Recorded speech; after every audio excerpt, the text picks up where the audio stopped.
Hi, welcome to my channel, Math Made Easy with Laurel. I'm Laurel, and in this video we're going to talk about limits.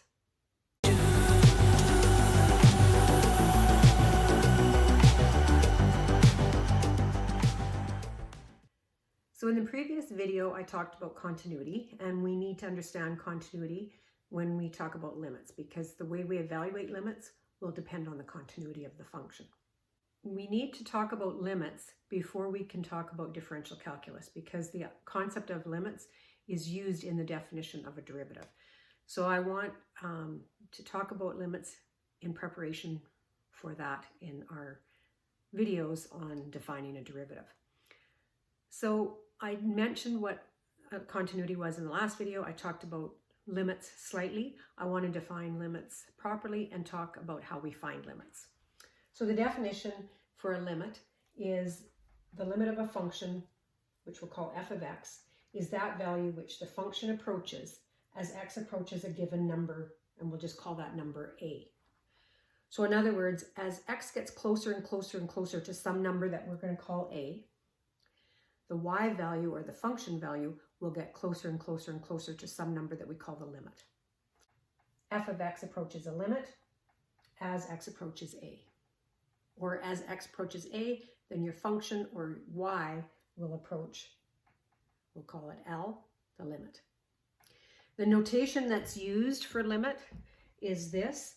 You'll see limit of your function f of x, and this means as x approaches a, that limit will be equal to L. So this is the notation you will see, and I want to show you how we're going to find limits of functions. First of all, if the function is continuous, we know what that means, at x equals a, basically that means it's defined at x equals a, then the limit of f of x as x approaches a is simply f of a. Let me show you what that means. So for example, if we had the limit of this polynomial function 2x squared plus 3x minus 2, and we were finding the limit as x approached 0, you have to understand that this function is defined when x is equal to 0. A polynomial function is defined for all values of x, so we wouldn't have an issue of continuity. It's defined at x equals 0, therefore it's continuous at x equals 0. So to find this limit, all we have to do is plug 0 in for x. We have to find f of 0. So that would be equal to 2 times 0 squared plus 3 times 0 minus 2, which is negative 2. So the limit of this function as x approaches 0 is actually the value of this function when x is equal to 0. I want to point out that once you plug 0 in for x, you don't write limit anymore. You are finding the limit, so you can drop that notation. As soon as you actually are finding the whatever the operation is, you drop that notation. If I'm finding the square root of 25, I don't write square root of 5 as my answer. I just write 5. Same idea. My next example asks me to find the limit of 1 over x minus 4 as x approaches 6. So my question is this function defined when x is equal to 6? In other words, is it continuous? Well, I can put a 6 in and there's no issue. The function is defined when x is equal to 6. So to find this limit, I just plug a 6 in for x and I evaluate. So the limit of this function as x approaches 6 is 1/2. However, if I wanted to find the limit of 1 over x minus 4 as x approaches 4, is this function continuous at x equals 4? In other words, is it defined at x equals 4? No, it isn't, because I have a denominator equal to 0. So in this case, I could not simply put a 4 in to evaluate that limit. It's going to be necessary for you to be able to find limits when the function isn't continuous at that value of a that we've determined. So let's take a look at how we handle functions that are not continuous at x equals a. If you're finding the limit of a function that is not continuous at the value a that we've chosen, to x to approach, then we have to do one of two things. We have to either set up a table of values and find the values of the function for different values of x as x gets closer and closer to a. And I'm going to do that first. Or we can simplify. So I'm going to do an example using the table, and then I'll do the same example using a simplification process. So the example I want to take a look at is the limit of 1 minus x squared over 1 minus x as x approaches 1. But when I take a look at this limit, why can't I just plug a 1 in for x? Because the function is not continuous when x equals 1, because it's not defined when x equals 1. So I can't simply plug a 1 in and get 0 over 0. That's not going to work. So this function is not continuous at x equals 1. Therefore, I cannot just simply plug 1 in.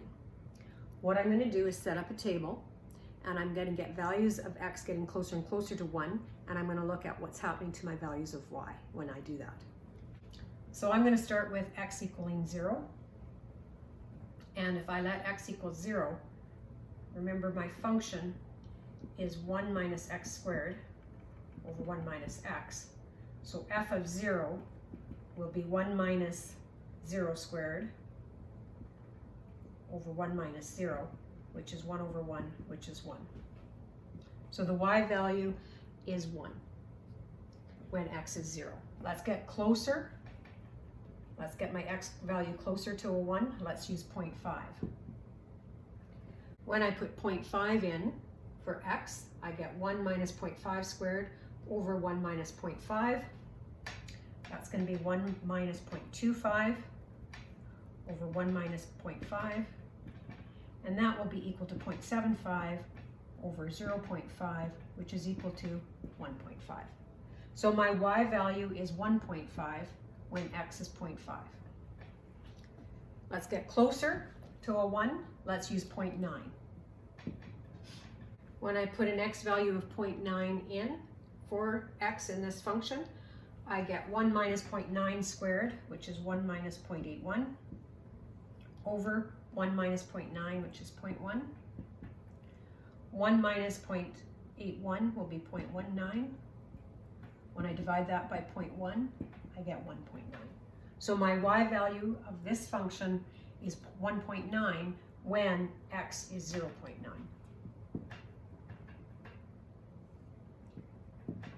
I'm going to do the same thing with 0.99.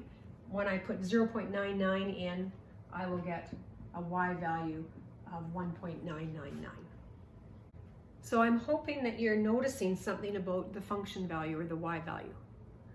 We would say f of x is approaching 2 as x approaches 1. Now to do this properly, we have to have x approach 1 from either side. So I'm going to work with values of x larger than 1 and then come at the x value of 1 from the other side. So I'll start with 2. If I want to find f of 2, I plug it into the function. So that would be 1 minus 4. 1 minus 2 is negative 1. 1 minus 4 is negative 3 over negative 1, which is 3. So the y value will be 3 when x is equal to 2. I put a 1.5 in, and I'm just going to put these values. I've already figured them out. When x is 1.5, the y value is 2.5. Then we put a x value of 1.1, and we determine that the y value will be 2.1. When we put an x value of 1.01 in our function, the y value is 2.01. Again, we can see a trend. We can see that y is approaching 2 again. So f of x is approaching 2 as x approaches 1. So because we've approached 1 from either side, and in both situations the y value or the function value approached 2, we can safely say that the limit of this function as x approaches 1 is equal to 2. We would say that the limit of 1 minus x squared over 1 minus x as x approaches 1 is equal to 2. But I'm sure you can understand that this is a very lengthy process because we're evaluating the function at a lot of different values of x. So I want to show you another way we can evaluate this limit. It doesn't involve this tedious process. There is another option for evaluating limits when your function is not continuous at that value a that we've talked about. That process is called simplifying. Now, it doesn't always work, but we try to do this first because it's going to be a lot more efficient. So what you want to do is look to see if you can simplify the function. And if you can, then if the simplified function is continuous at x equals a, you just find the limit by finding f of a. So let's take a look at our previous example. So I'm just going to talk about the function first, and then we'll talk about the limit. So we defined the function as 1 minus x squared over 1 minus x.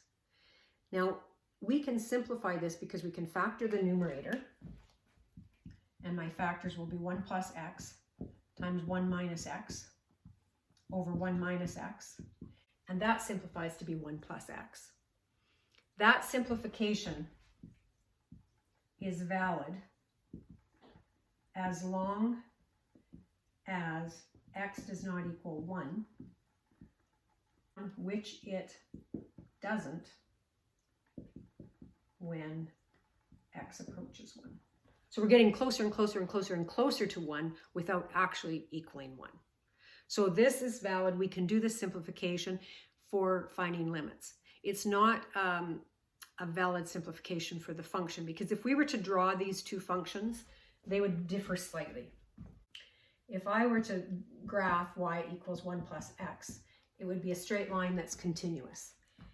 If I were to draw the graph of this function, it would be the same line, except it wouldn't be defined when x equals 1. So they're the same function everywhere except at that one point. But that's okay, because when we're finding limits, it's approaching 1. So we can use this simplification to do a limit.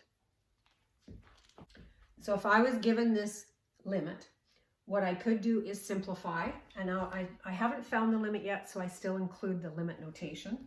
So this is equivalent to the limit of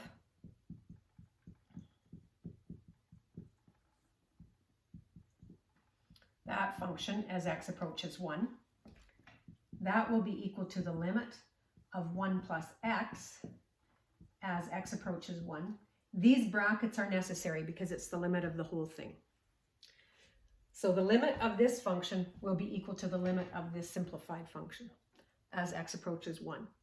Because this is continuous when x equals 1, now we just evaluate it. And remember, when I evaluate it, I don't write limit anymore. So I put 1 plus 1 is 2. So the limit of this is equal to 2, which we know is true because we did this limit with the table of values. In my next video, I'm going to talk about limits as x approaches infinity. Take care and see you on the next video.